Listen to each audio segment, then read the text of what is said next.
kelompok, yayasan, ormas, partai dan seterusnya lah bahasanya apa, itu harus berasal dari ahlus sunnah wal jamaah. Jadi akidahnya, ya manhajnya harus beraliran ahlus sunnah wal jamaah.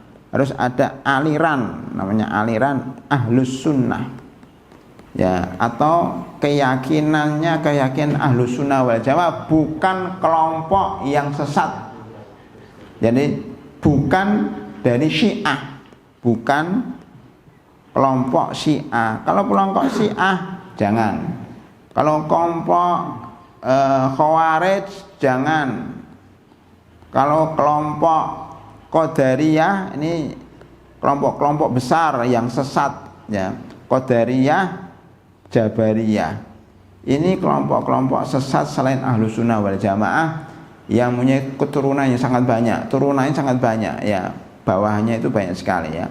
Syiah dengan segala faksinya, Khawarij dengan segala faksinya, Qadariyah, Jabariyah, dan kelompok-kelompok lain. Sekarang kalau di Indonesia itu ada sekitar 350 aliran sesat.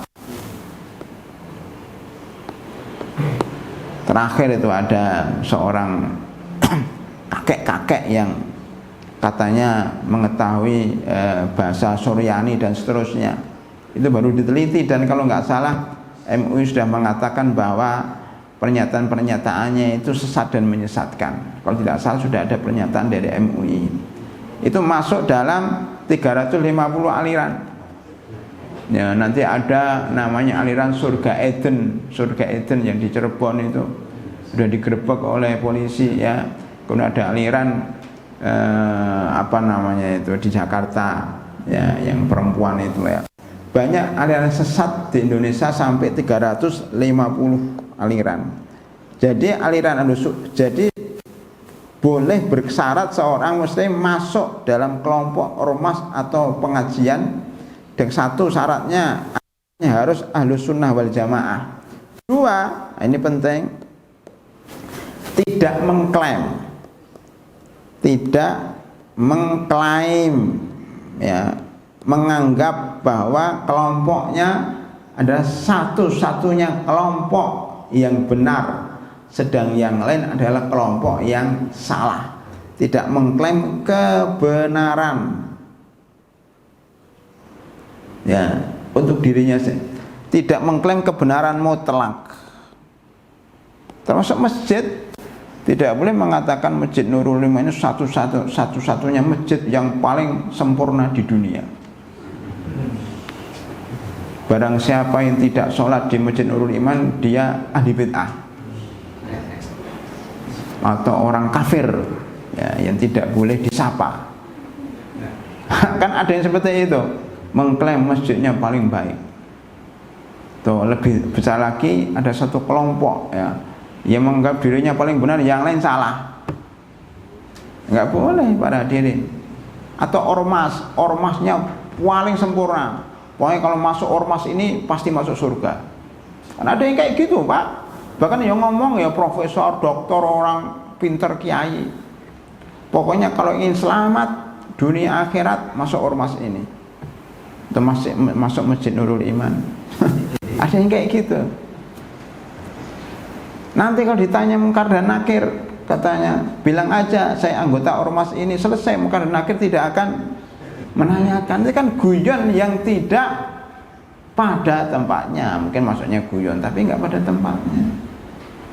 Kalau mungkar nakir kita bilangi ini anggota ormas ini, kemudian dia akan, ya sudah, memang kayak apa mungkar nakir? Dipukul dulu, digebuk dulu, baru kapok nanti. Memang malaikat bisa ditipu? Nggak bisa. Nah, seperti itu nggak boleh para hadirin. Yang boleh apa?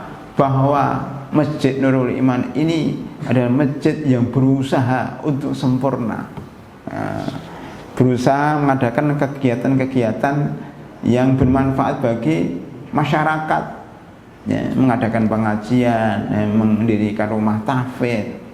Tetapi kami bukan satu-satunya masjid yang sempurna. Di sana ada masjid-masjid lain yang lebih besar, ya, ada masjid-masjid yang lebih baik, ya, saling menyempurnakan satu dengan yang lain. Begitu juga kalau kita masuk dalam satu ormas akan mengatakan ormas kami berusaha untuk yang terbaik, tetapi pasti punya kekurangan. Di sana ada ormas lain yang punya kelebihan yang tidak kami miliki. Nah, jadi setiap ormas, setiap yayasan, setiap masjid dan setiap kelompok itu punya kekurangan dan kelebihan. Ya, kekurangannya kita perbaiki, kelebihannya kita pegang. Makanya harus ta'awanul birri wat taqwa. Oleh karena itu harus ta'awanu wa ta'awanu alal birri wat taqwa. Harus saling ya membantu, bekerja sama kepada kebaikan dan ketakwaan. Kerjasama antara ormas berkumpul jadi satu, persatuan ormas-ormas Islam, begitu. Persatuan masjid-masjid Mekarsari. Ya, ada namanya forum masjid forma Mekarsari, formasi, formari, persat forum silaturahim masjid-masjid Pondok Mekarsari Permai PMP. Ada Masjid Nurul Iman, ada Masjid Muhajirin, ada Masjid Syakirin, ada masjid apa lagi kan itu? Apa lagi Pak? Hah? Apa lagi? Cuma tiga? Cuma tiga aja? Oh cuma tiga, saya kira 5.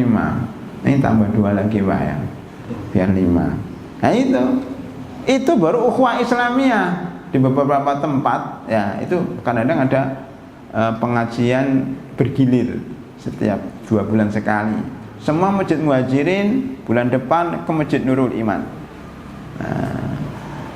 3 bulan yang akan datang Masjid Nurul Iman sama Masjid Muhajirin ke Syakirin.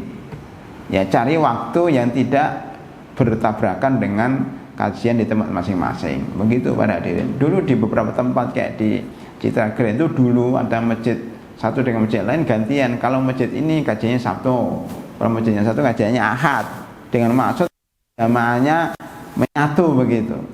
Ya itu cara-cara teknis untuk kita saling ta'awanul birri wat taqwa. Ini surat Al-Maidah ayat 2. Ya. Jadi rahimakumullah. Nomor 2 itu. Nomor 3 apa? Kan 3 syarat tadi.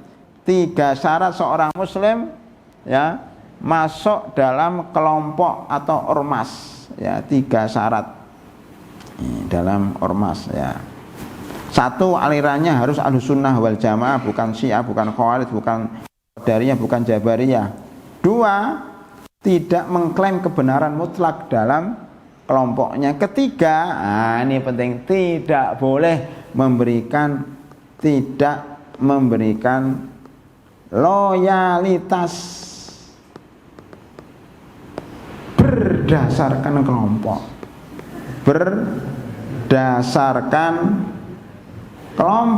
Maksudnya gimana? Maksudnya kalau itu anggota ormas saya cintai. Kalau bukan anggota ormas saya benci. Kalau bukan jamaah Masjid Nurul Iman, saya nggak mengunjungi kalau dia sakit. Kenapa? Karena bukan jamaah kita, Pak.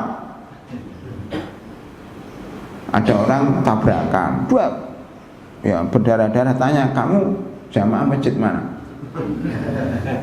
Masjid Muhajirin. Oh maaf ya, saya nggak menolong selain jamaah Nurul Iman. Wah itu Pak, ada yang seperti itu. Saya itu dulu pernah di Mesir. Ya, waktu krisis tahun 98 itu banyak bantuan dari Mesir. Orang Mesir itu memberikan bantuan, ini bantuan untuk semua mahasiswa Indonesia yang di Mesir. Itu akadnya. Sampailah bantuan itu kepada salah satu anggota kelompok, begitu ya. Kemudian anggota kelompok itu membagikan bantuan hanya kepada teman-teman kelompoknya saja. Padahal kita tetangganya, Pak. Ya ada beberapa tetangga gitu. Kita tetangganya nempel gitu ya. Jadi orang dari jauh-jauh dapat bantuan itu, tetangganya nggak dapat. Kenapa? Ya, bukan kelompok saya. Jadi orang mengatakan sekarang adanya laisa minna. Bahasa hadisnya laisa minna, apa Pak laisa minna? Bukan dari golongan kami. Laisa ya, laisa minna, bukan dari golongan kami.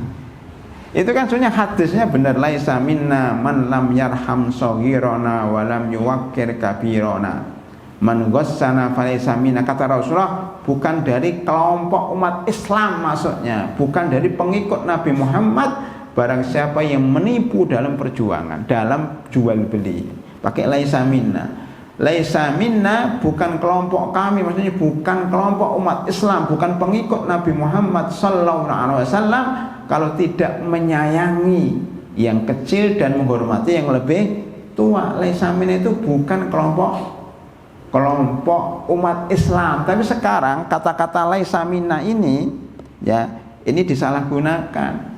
Ya tadi, kenapa nggak diberi bantuan walaupun tetangga? Laisa minna, bukan kelompokku. Nah, gitu tadi.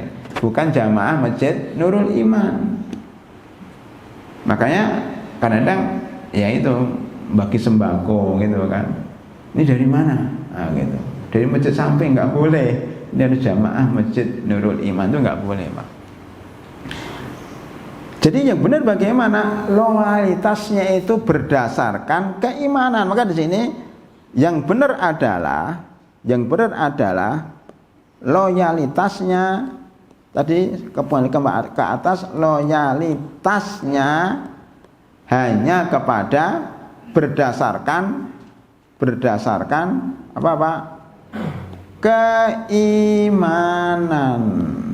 Selama dia orang beriman, maka teman kita, walaupun dari Masjid Muhajirin, walaupun dari Masjid Syakirin, walaupun tinggalnya bukan di PMP, Pondok Mekarsari Permai, tinggalnya jauh. Tempat saya namanya Pondok Melati Indah PMI.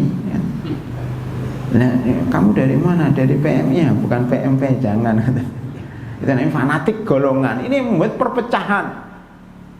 Itu seperti itu, Pak. Kenapa terpecah-pecah kelompok umat Islam? Karena fanatik terhadap golongannya. Dulu terjadi antara kaum Aus dan, jadi dulu ada namanya Ansor, Pak ya, Aus dan Khazraj. Ini dua suku umat Islam. Ini kemudian Rasulullah SAW satukan dalam disatukan. Kenapa dia nggak mau? Disatukan menjadi apa Pak? Ansor. Kaum Ansor. Ansor dalam arti kata yang tinggal di Madinah menolong para muhajirin. Jadi boleh menggunakan ormas. Apa dalilnya boleh mendirikan ormas? Surat Taubah ayat 100. Dalil dibolehkannya mendirikan ormas, yayasan, kelompok ya, itu surat Taubah ayat 100 yang isinya was-sabiqunal awwaluna minal muhajirin wal ansar walladzina tabauhum bi ihsanin radhiyallahu anhum wa radu an wa adda lahum jannatin tajri tahtahal anhar. Ya. Orang-orang yang masuk Islam terlebih dahulu, orang-orang masuk Islam zaman dahulu yang pertama kali dari kalangan muhajirin dan ansor dan orang-orang yang mengikutinya, maka Allah akan memberikan keridhaan kepada mereka dan mereka ridho kepadanya, dan Allah akan menyediakan surga untuk mereka. Coba lihat di situ, Pak. Orang-orang jadi Allah menamakan umat Islam pada zaman Nabi Muhammad SAW dengan namanya yayasan yayasan Muhajirin dan yayasan Ansor. Ini mestinya sana masjid Muhajirin, ini masjid Ansor. Salah masjidnya, bukan Nurul Iman Pak, masjid Ansor. Karena ini daerah Madinah. Kalau Muhajirin daerah Mekah. Ya mereka saling bekerja sama. Orang Muhajirin hijrah ke Madinah disambut oleh Ansor. Walladzina tabawwa'ud dar wal imana min qablihim yuhibbuna man hajara ilaihim wa la yajiduna fi sudurihim hajatan. Dan mereka orang-orang kaum Ansor itu menerima orang-orang Muhajirin ya, yang hijrah ke Madinah, dan mereka memberikan apa yang mereka miliki walau kana bihim khassasah, walaupun mereka butuh. Itu luar biasa. Ukhuwah antara Muhajirin dan Ansor walaupun beda ormas. Nah, kan ormasnya beda. Yang satu namanya ormas Muhajirin, ya, yang satu namanya ormas Ansor. Artinya boleh kita buat ormas, boleh kita memilah-milah umat Islam. Ya, boleh. Mau di sini ada persatuan orang-orang perantauan dari orang awak. Orang awak, Bapak ini orang awak ya, orang awak itu orang awak. Ada orang-orang Jawa, ya, kelompok Jawa di mana? Ada itu di daerah Jakarta itu kampung Jawa, ada kampung Bali, kampung Sunda, ada, nggak masalah. Itu tidak masalah. Yang masalah itu kalau fanatik. Yang masalah kalau fanatik. Jadi boleh namanya Muhajirin, boleh orang Ansor, tapi kalau sudah menyatu itu harus kerjasama. Orang Ansor pun terdiri dari Aus dan Khazraj. Dulu Pak, itu sebab turunnya surat Ali Imran, sebab turunnya surat Ali Imran ya, ayat 103 ya. Wa'tasimu bihablillahi jami'an wala tafarraqu, berpegang teguhlah kepada tali Allah dan jangan berpecah belah. Itu gara-gara orang Aus dan Khazraj perang. Dulu perang Pak ya. Ketika sudah datang Islam, mereka menyatu menjadi Ansor, menjadi Ansor ini.